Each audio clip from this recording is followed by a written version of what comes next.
ഈ പൂവ് കണ്ടോ? ഇത് ഞാൻ കിലയിൽ പോയപ്പോൾ കണ്ടതാണ്.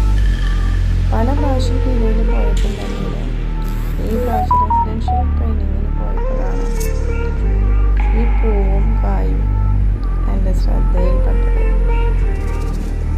ഒരുപാട് നാളായി കാണണമെന്ന് ആഗ്രഹിക്കുന്ന ഒരു ചെടിയാണ് ഇത്. ഇതിൻ്റെ പേരാണ് കമണ്ടലി. കണ്ടോ? കഴിക്കാൻ യോഗ്യമല്ലാന്ന് ബോർഡിൽ തന്നെ എഴുതി വെച്ചിട്ടുണ്ട്. ഇത് ഞാനൊരു നിലത്ത് കിടന്നത് എടുത്തുകൊണ്ട് വന്നു. എനിക്കിത് കണ്ടപ്പോൾ പണ്ടത്തെ സന്യാസിമാരുടെ കഥകളും ഓർമ്മ വന്നു. ഇതിൽ നിന്ന് എന്തെങ്കിലുമൊക്കെ വസ്തുക്കളുണ്ടാക്കാം എന്നെനിക്ക് തോന്നി. കൊണ്ടുവന്നതാണ് ഇത്. ഞാനോട് പറഞ്ഞ് കട്ട് ചെയ്ത് എടുക്കാൻ ശ്രമിച്ചതാണ്. നിലത്ത് വീണ ഇത് പൊട്ടിപ്പോകും. പൊട്ടിപ്പോകാൻ ചെയ്യാം.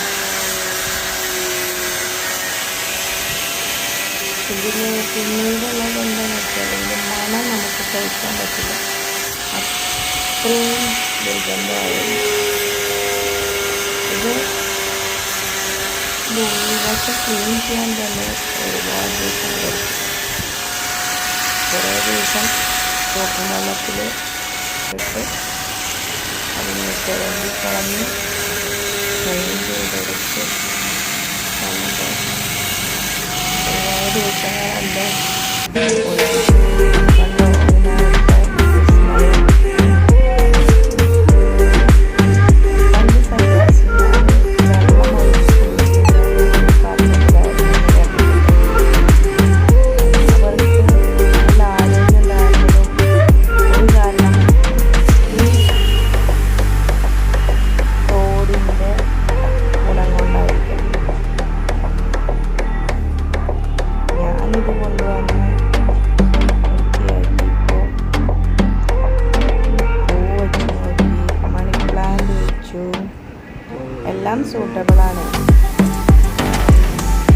ചിലർ ഇതുകൊണ്ട് ലാമ്പ് ഷെയ്ഡും മറ്റും ഉണ്ടാക്കിയതായിട്ട് ഞാൻ കണ്ടിട്ടുണ്ട്.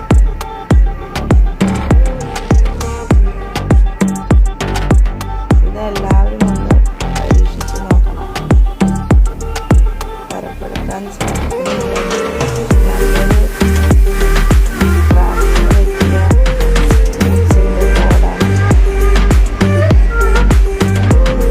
നാളെല്ലാവരും കിലയിൽ പോയാൽ കാണാൻ സാധിക്കും. മുൻഭാഗത്തൊക്കെ 2 മരങ്ങൾ നിൽക്കുന്നുണ്ട്. 2 ഞാൻ കണ്ടുള്ളൂ. ഇനി കൂടുതലുണ്ടോ എന്നുള്ളത് നോക്കണം. ഇവ വീണ് കിടക്കുന്നുമുണ്ട് ധാരാളം. അവിടെ ഒരു വൃത്തികേടായ പോലെ ആണ് ഈ നിലത്ത് വീണ് കഴിയുമ്പോൾ ഇതിൻ്റെ അവസ്ഥ. മുകളിൽ നിൽക്കുമ്പോൾ കാണാൻ നല്ല ഭംഗിയുണ്ട്. പക്ഷേ ഇത് ചീഞ്ഞ് നിലത്ത് വീണാൽ ഇവിടെയൊക്കെ ദുർഗന്ധമായി കിടക്കണം. എല്ലാവരും ഇതിനടുത്ത് നിന്ന് ഫോട്ടോ എടുക്കാൻ ശ്രമിക്കുന്നത് ഞാൻ കണ്ടു.